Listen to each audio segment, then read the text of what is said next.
Thank you to Hardell for sending me one of their digital calipers. I'm excited to take a look at this and give you guys my thoughts and impressions. So, pulling it out of the box, we have the main package itself, a separate metal ruler. That's very nice, I really like that. And some instructions on the caliper, how to use it. So let's take a look at the caliper itself. Already I like this box that it comes in. Somewhere nice to keep it and store it. There we go. So here's the caliper in its plastic bag with some silica gel.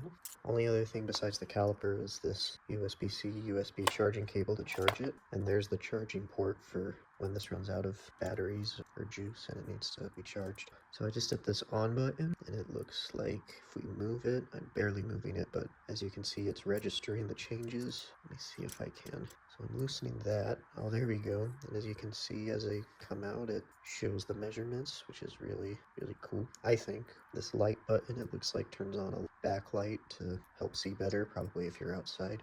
And then this button here changes the units that the caliper measures in, so it looks like inches. I don't know what frac is, probably something people who more normally use this would know. And then millimeters. The only other things I guess I can see mentioning here are it's got a ruler on the back side. If the digital caliper fails, it's got the endpoint coming out there, and that's mostly, I think, what it has to show from what I can see. I really like this. I don't know when I will need to use this. I'm not a very hardware handy usual guy. Oh look, see, hitting that there resets it to 0, so let's go back there and calibrate it. But this is really neat, and if and when I have to use this, I think it'll make the job a lot easier, and I'm going to highly recommend that you try this out if you're needing a caliper.